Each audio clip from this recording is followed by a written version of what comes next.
Hello po mga Lods at welcome back po sa solar battery update natin. So ito, short video lang po gagawin natin mga Lods kasi ipapalawap natin kung ilang voltage po ba ang LiPo4 kapag na full charge po sa pakso na ginamit natin na charger. So ipakita ko lang po sa inyo dito mga Lods na ito na full charge ko na po ito. Ang pag full charge po sa battery, umabot po ng 10 hours po bago na full charge ang battery. So, pinakita ko lang ulit po dito sa inyo na kinakargahan ko ulit na ilang voltahe ba ang isang LiPo4 na ganito kapag na full charge po. So, dito po, kunting charge na lang po ito, matatapos na po ito. Tapos, pakita ko sa inyo, kukunan natin ng voltahe. So, hindi pa nakalagay ang full charge dito po mga Lods.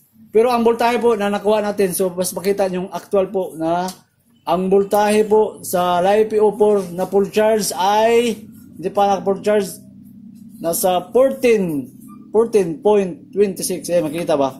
Yan, 14.26. Kasi ang iba po kasi na mga LiPo4 mga ganito, umabot lang daw sa 13.6 po ang karga nila.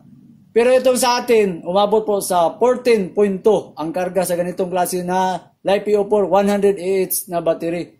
So yan po, pinakita ko lang yung update natin na umabot po ako sa 10 oras bago na full charge. Ang gamit natin itong Paxtor natin na 12 ampere. Pero ang nakalagay dito is 11.8 po ang maximum doon. So dandahan namang lumilit ang karga hanggang na full charge na po ang battery. So ito, pinakita ko lang na magpo-full charge po ito ngayon. Tapos tatanggalin natin yung alligator clip dyan para ma-probe natin. Pero ito, pinakita ko kanina na 14.2 volts po ang umabot sa 100 AH natin na LiPo4.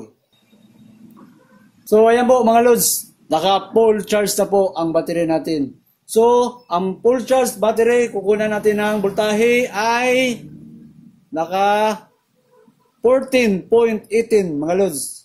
So, tatanggalin na natin kasi naka-full charge na po ito. So, automatic po. Yun ang maganda sa Paxtor. Automatic, hindi ma-overcharge ang battery kasi kusa pong mag-stop. Full charge na po. So, tatanggalin natin itong clip. So, ayan. Tapos, kukunan natin ng voltahe. Kung ilang voltahe ba ang na-charge dito sa full charge battery natin. Ay, ganun ko na lang. Hindi makita. Okay. Yan. So, ang full charge po, mga Lods, yan makita. 14.19 ang full charge battery natin sa LiPo4. So mga Lods, hanggang dito lang tayo, short video lang tayo. Saka maraming salamat po sa panonood po sa channel natin.